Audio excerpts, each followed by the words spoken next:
What's going on, everybody? Mortem here, this time bringing you a look at Have a Nice Death, a side-scrolling roguelite that launched yesterday from the time of this video. And if I had to describe Have a Nice Death very succinctly, I would simply say that it is a side-scrolling version of Hades. But before we dive into more of the particulars, I do have to mention that the publisher, Gearbox Publishing, sent me a copy of this game to take a look at, and given that I am currently waiting for a new graphics card to arrive after mine unceremoniously died on me, I've been taking a look at some less graphically intense games, despite the fact that side-scrollers are not normally my jam. But let's talk about Have a Nice Death. In this particular game, we take on the role of Death. And once upon a time, Death used to harvest all of the souls on the world himself. However, after getting tired of this, he brought along some help, known as the Sorrows. And this, over time, effectively turned into a sort of corporation known as Death Incorporated, naturally. But this saw our job turned into largely paperwork, and Death has had enough of that, and decides to leave his office and sort out some recent troubles caused by the Sorrows, who are no longer following his directions. Though if you couldn't tell by the presentation of the game, it doesn't exactly have the most serious tone. And now that we have the basic setup out of the way, how does this translate to gameplay? Basically, we go through Death Incorporated, sorting out enemies, ghosts, souls from the past, etc., as we seek to confront the various departments that are not following instructions and setting their associated sorrow straight. However, we do this in a manner that is very similar to Hades, albeit a side-scroller. Ultimately, we have 3 attacks. These are made up of our scythe, our cloak, and a spell. Our scythe, or our basic weapon, can take a variety of forms and dictates your basic attack, more or less. And in addition to this, at certain milestones and drops and everything, we can pick up various abilities that augment our cloak, which is our special attack. This sees Death's cloak transforming into something that usually hits very hard and has a cooldown associated with it. And then we can also pick up spells as well, which do a variety of things and work more or less how you would expect. All of those abilities, though, can be triggered with a sort of ultimate version of them known as Frenzy. As you kill enemies and fill up a gauge, you can frenzy an attack, which will usually make it much stronger or potentially hit everything on screen, etc.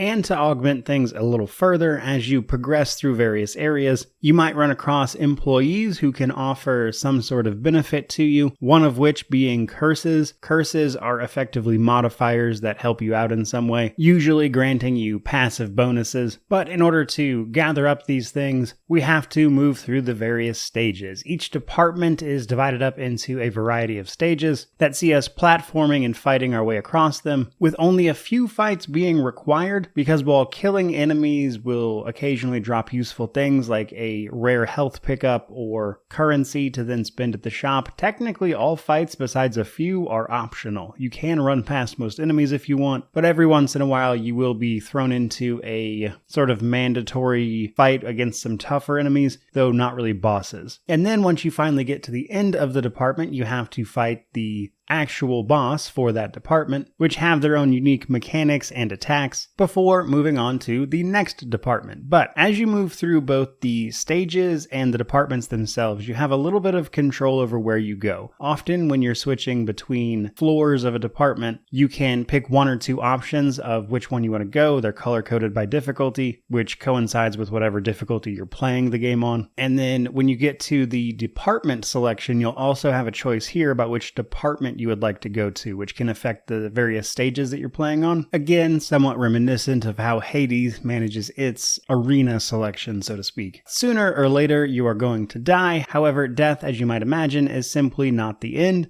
because you are Death. So when this happens, you just get thrown back into your office, given the chance to potentially spruce the place up a bit via decorations or purchase various upgrades before heading back out again. But probably the most important of these are the permanent upgrades. For starters, after every run, you generate a set of experience based on what you accomplished in the previous run, and as you increase this sort of experience level, you'll gain permanent bonuses going forward. And in some cases, is these include teleports to the bosses of various departments, so you can quickly get back to right where you were, so you don't have to struggle too much about clearing the same departments over and over again. And on top of this, you can get various upgrades like weapons, etc., and those are particularly interesting because at that upgrade store, you can actually get a huge discount on those upgrades based on completing certain challenges. You can either pay full price for them, or if you complete the associated challenges, get potentially up to a 95% discount off the price, which I thought was an interesting take on handling upgrades. And while I honestly could probably continue to go on, this is a relatively simple game, and from here, I think you more or less get the point. The only thing I'd really want to add here is that throw in some random modifiers and penalties and some extra little things here and there, and you've pretty much understood what this game is about. And like I mentioned earlier, it's available on Steam. I'll try to link it down below for you. And the game itself launched at a 10% discount, but is normally $25. I can honestly say that I had a lot of fun with it for the couple of hours that I played it, which included time on the Steam Deck, which is certainly a great fit for a game like this, and probably where I myself will play it if I play it in the future. That is all I've got for you guys today. I certainly hope you enjoyed this look at Have a Nice Death. If you did, like, comment, subscribe, all that YouTube jazz. But regardless of any of that, truly, thank you so much for watching. I really do appreciate it. May you wander in wisdom and have an amazing day.